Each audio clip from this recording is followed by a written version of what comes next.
doing the crimson color for the field, which is the background. First, we're going to wipe down the gold. And just get any dust off and get any kind of debris off of that. And because we're using crimson color, it is going to be not going to worry too much about keeping the shavings off of the page. Kind of look at the holding it up to the light right now to see what the kind of coverage is for it. It looks pretty good. There's probably a few areas where I could touch up gold, but this is actually pretty good. It's not going to be held up to light, so it doesn't have to be perfect.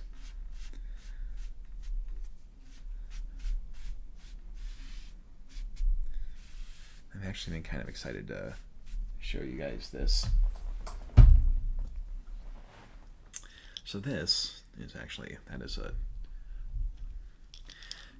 a jar of orange marmalade that I bought. I actually bought this the first time I went grocery shopping after I moved to Oregon, and because they don't have a Kroger brand in Minnesota, so I saved it. And every time I finished a colored pencil, I actually threw some of the nubs away. But then I decided, like, you know what? I'm going through a lot of these, so I'm kind of curious how many I have, and I wanted to fill. And my goal is to actually fill the jar, and this is probably something I started over 5 years ago. But the pencil holder that I have, I was going to use for crimson. I have a little crimson nub that I'm trying to wear down, but I have a black nub that I am unable to sharpen any further. So what I'm going to do, I'm going to take the little piece of tape off of that, and then I'm going to plop it into the jar, and another pencil nub for my collection. And this jar, the inside smells amazing. It smells like wood and wax. And I actually got the idea from Stephen King. In his book On Writing, he talks about how when he was kind of becoming during his formative years as a writer, Stephen King would submit stories to publishers, and when he would get these pink rejection letters from them, his writing space was in the attic, and there was a nail sticking out of the 2x4 in the ceiling, and every time he got a rejection letter, he would post it he would like impale it on the nail. And after a while, he had so many rejection letters that what he did was he replaced that nail with like a railroad spike and started collecting them there.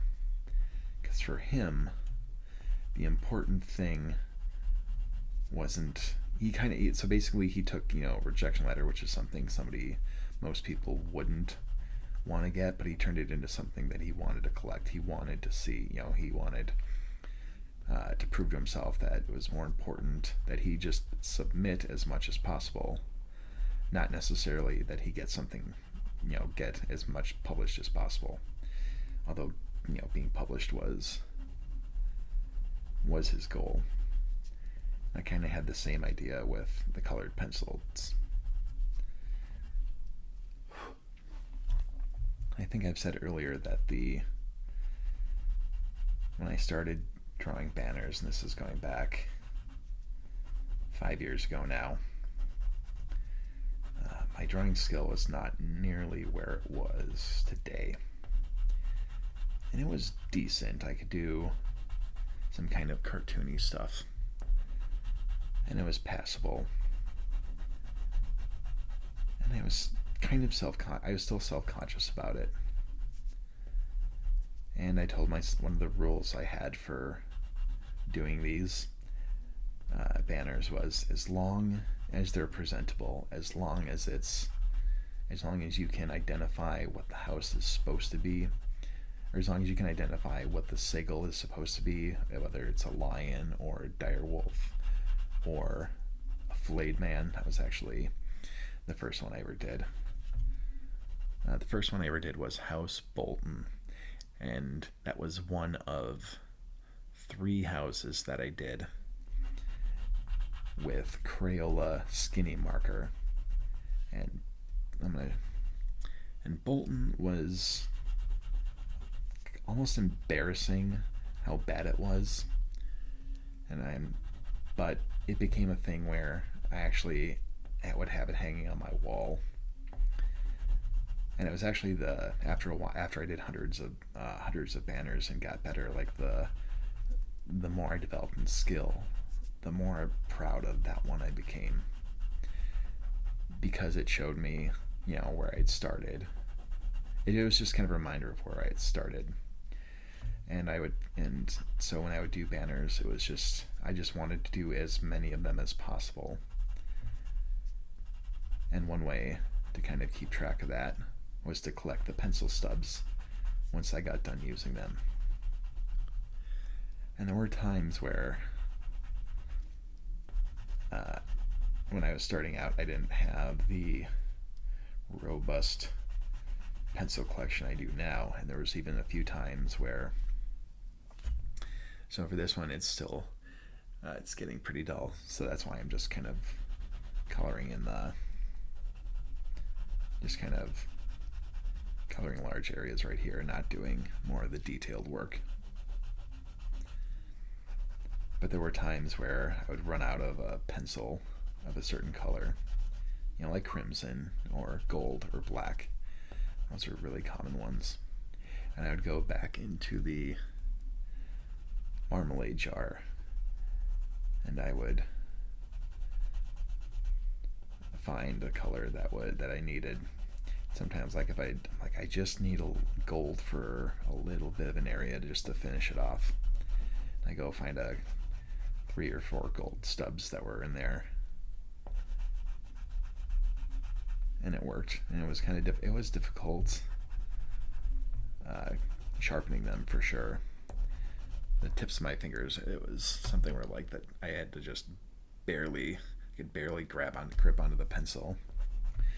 And one thing I even did to get my pencil even a little longer was I actually jammed paper into the bottom of the pencil extender, just so it would stick out a little bit further.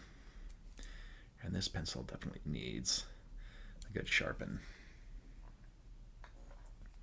And I think I said that in a previous video. The pencil sharpener, this one is so old that it doesn't really hold the pencil sometimes as well as I would like it to. So I put one little piece of masking tape around it, and that masking tape holds it in.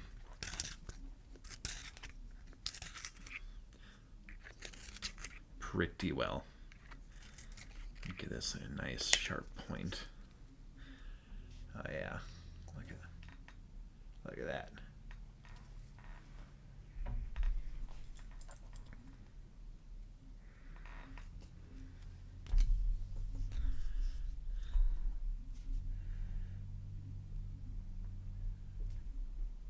So it's been kind of an interesting process starting doing these, putting this stuff online, because when I started doing this project, it was something that I was just kind of in my own world. It was very private.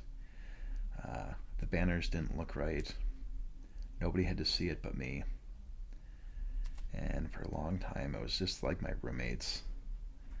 I shared a house with 2 other people, and I did most of this. The first half of this project, where I completed it, was actually in Portland, Oregon, and I was living there for 2 years. I'd just come home from doing Uber, because that was the only job I could get out there. Because even when the economy was doing well, the job market out there was terrible. And I would just go to Uber for 5 hours a night, or until I made my quota And I would come home and just draw until the sun came up. And the only people who saw those banners for a long time were just like the roommates I had or the friends I had over. And they would tell me that it was just like, this is really impressive, the amount that the volume that you're doing, along with the improvements that you're making. And one of my favorite stories was a friend of mine who lived at that house for 3 months.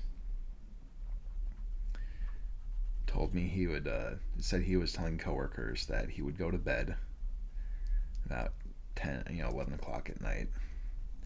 And I'd be sitting on the couch, watch in front of the TV, and just have something on in the background.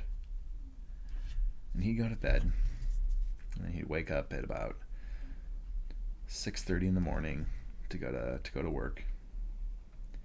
He'd come out, and I would be sitting in literally the exact same spot I was when he had gone to bed. And he said that was always something he was just really impressed by. He just thought it was neat. I always liked that story because it reminded me of a story that I think was Alex Van Halen, Eddie Van Halen's brother, would go out partying when they were teenagers. And Eddie would be sitting on his bed playing scales by himself. And Alex would go to parties, come home, stumble home drunk. He'd stumble home drunk late at night, and he'd pass Eddie's bedroom, and Eddie would be sitting there in the exact same spot, playing guitar. And so when my friend, his name is Dr. Jeff, he's a radiologist, when he told me that story, it reminded me of that. And so that was kind of inspiring, like, oh, okay, well, I'm like, yeah, the time goes by pretty quickly. And when I was working on these, it's just I would lose track of time, and it was something that was really easy to just fall into and get lost in, much like I imagine Eddie Van Halen felt when he was learning guitar.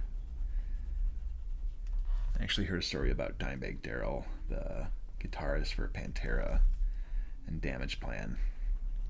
Apparently he was so obsessed with his guitar he would actually take it into the bathroom with him, which I thought was, I don't know how I feel about that. It was impressive on one hand, and I mean, hey man, I guess that's how you become I guess that's how you become Dimebag Darrell.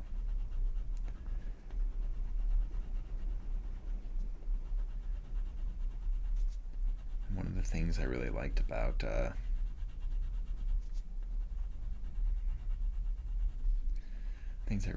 and learned about the Banner Project was that it really taught me a lot about myself.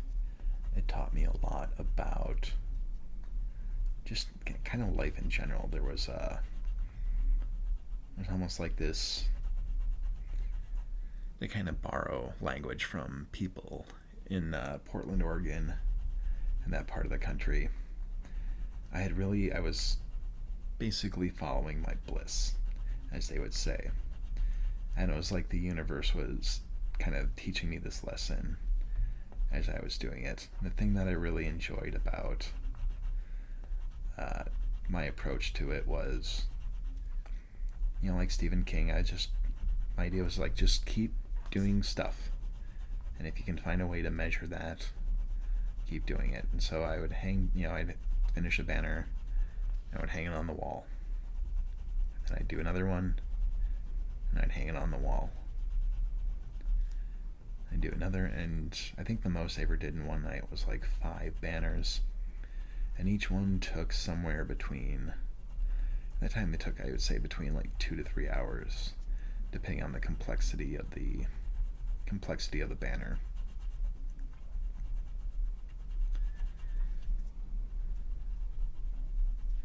Sometimes they take a little bit longer, but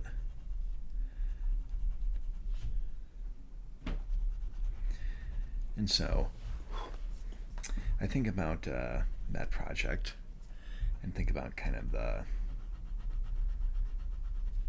doing YouTube videos right now. And I kind of realize when I look at that project that there's a lot I could apply to this as well. And one of the things I noticed when I was editing the Stark videos, if you haven't noticed already, these videos are going to get kind of meta and kind of processy. They're not going to be all about Game of Thrones, although I'm going to try to add as much as I can because the world does fascinate me. But sometimes it's fun to talk about the process and what I've learned from it, because it was a big part of my life for a while.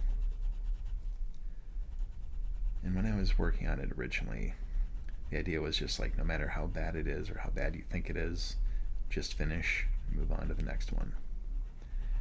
And as I was editing the Stark banners, I noticed, like, wow, or the Stark banner video, I realized, wow, I have a ways to go before I'm,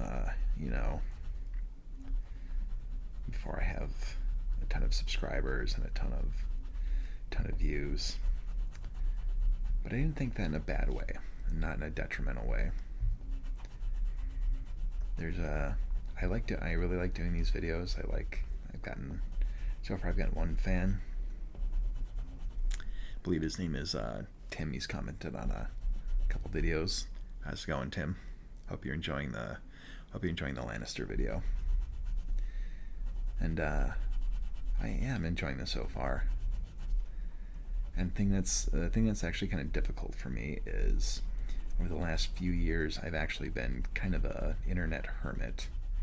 I've had very little presence online. I haven't been on Facebook in over 3 years now. I don't really have much. I don't really plan on going back on there unless it was for like a Clown Wizard profile. I might do something with that. But as far as like a personal Facebook page, I mostly kind of put that behind me. And it just became a thing where I just kind of retreated from the internet. I didn't go into forums. I didn't didn't read comment sections, and certainly didn't contribute to them at all. And so when I started posting stuff online, like, I would see notifications from people, and I got kind of squeamish, like, I don't know, part of me was like hoping it wasn't somebody saying something nasty or mean, which can kind of stick with me. Like, I've had comments like that from people, and they do stick. They stick with me, and so I kind of stayed away from that for my own, for the sake of my own mental health. And actually, just a couple of days. I was actually yesterday. I recently joined Reddit. The first time I created my Reddit profile. That's clown _ wizard WIZRD. And the subreddit ASO. How is it? ASOIAF, a song of ice and fire. ASOIAF. And they have a thing called Fan Art Friday. And the thing I've really wanted to do for years now is somehow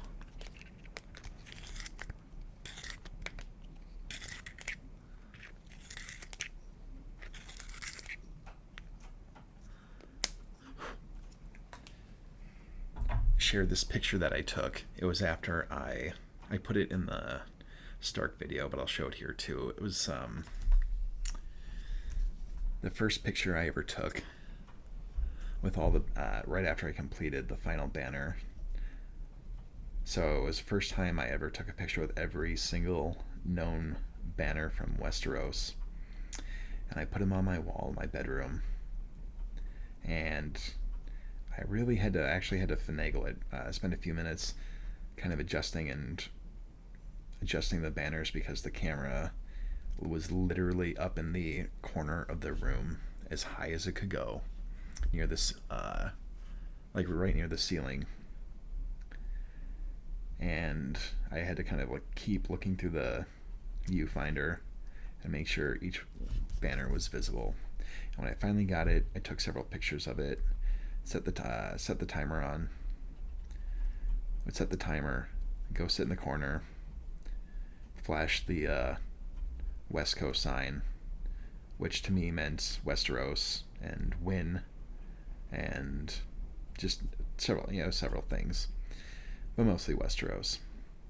And there was a picture.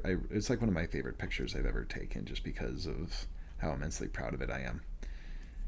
And I'd post on Facebook, and I think at that time I had kind of purged my profile. I only had like 100 friends or something like that. And that was mostly by choice, because it was only people I really wanted. I was still in contact with.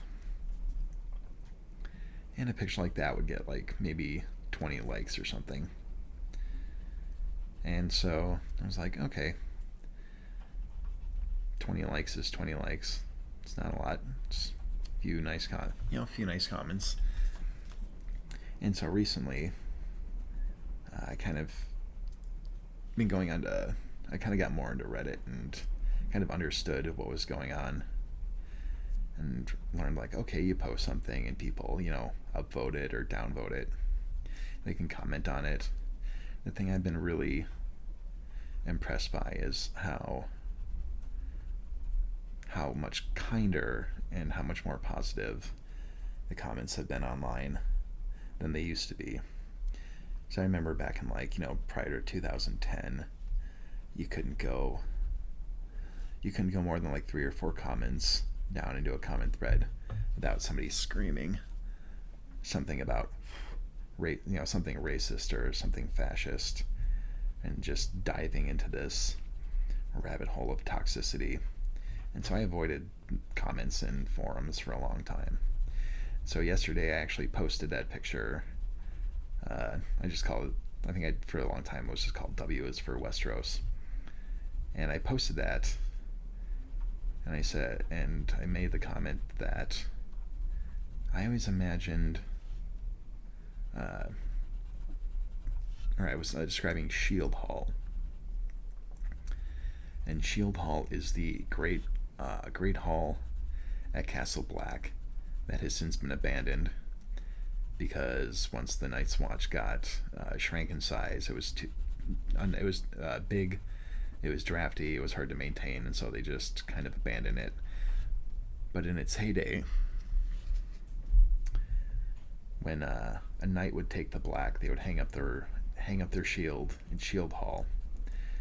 And the second time I read through the Game of Thrones books, it was one of the most thrilling and satisfying experiences of my life. I'm not even joking about that, because he uses a lot of alliteration to describe like all the stuff that's seen on the wall: wolves and wyverns, hanged men and flayed men and burning men, krakens and lions. And it was more colorful than any rainbow that any man ever dared dream of. And as he was describing the shields in that passage in the book, I could picture every single banner that he was describing, every single he mentioned. I could picture it, and I knew exactly which one he was talking about. And I nerded out so hard when I read that. And so after that, I actually I started referring to the project as Shield Hall. And so on Reddit, I mentioned how the Shield Hall was a passage in A Dance with Dragons.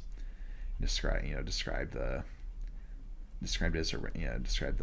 rainbow description, and I posted the picture of me flashing the West Coast sign and said, I always wondered what Shield Hall might look like, or if you ever wondered what Shield Hall might look like, I imagine it's something like this. So I posted it for Fan Art Friday, because that's the only time they allow fan art to be posted. And I woke up this morning, and I saw a bunch of notifications and emails on my phone, and I got a little squeamish because I do have that kind of stuff gives me anxiety, just because I don't know what exactly the message is going to be, and I'm not used to people commenting on stuff and receiving that not anonymous feedback, but feedback from people I'm not familiar with. However, when I saw it, I kind of went into Reddit and I saw that it had been upvoted over 2,000 times, and the comments that I got for it were almost entirely positive, and even the comments the worst comments I could even think of were basically saying like, well, why is Stannis Baratheon's banner at Shield Hall? And people would comment with my exact thoughts of, I don't think he meant that as this is exactly Shield Hall, this is what it might look like. And I was like, yes, that is exactly what I meant. Thank you for kind of speaking up on that. And so it was it just kind of made my day. And I went through and was reading through some of the comments. I got two awards too, a silver award and a Heart Eyes award.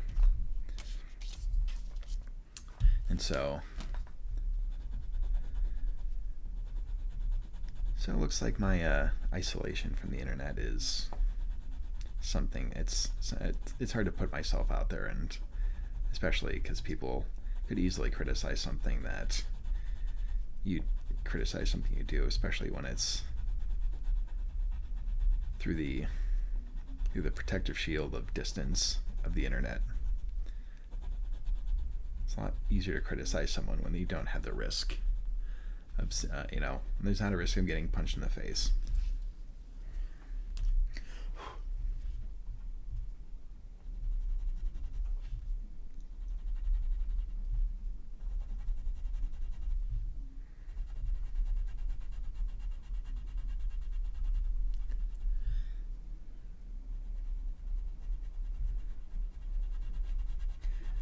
Yeah, I kind of noticed after a while that I had that George McFly syndrome from Back to the Future. Marty finds out that his dad wrote science fiction stories. He's like, get out of town. I didn't know you did anything creative.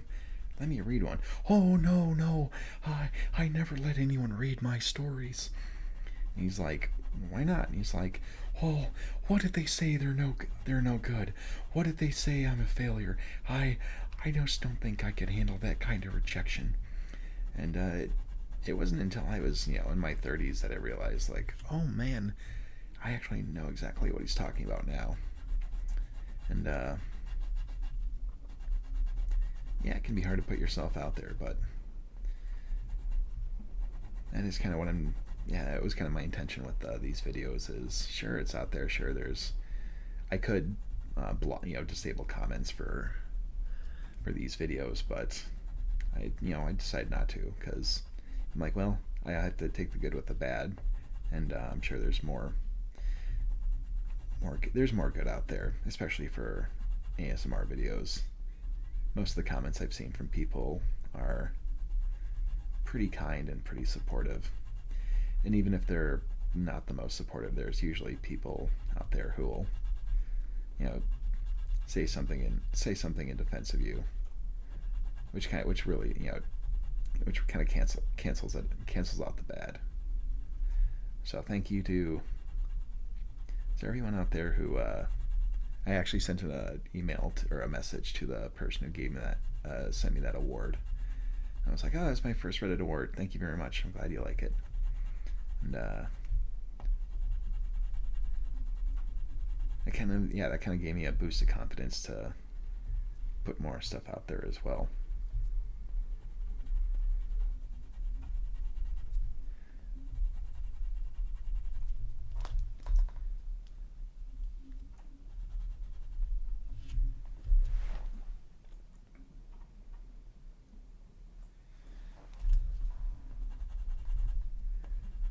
Alright, that is about 30 minutes that's about 30 minutes for this video. And yeah, I'm kind of playing around with keeping my videos shorter than shorter than an hour, so around 30 minutes. I think the last one I did was about 45 minutes, so I'm gonna actually stop here. I'm gonna do one more video. I think it might actually take me probably a little more than maybe 2 more videos to get to this finished, but for now I'm going to stop there, and I'll see you at the next video.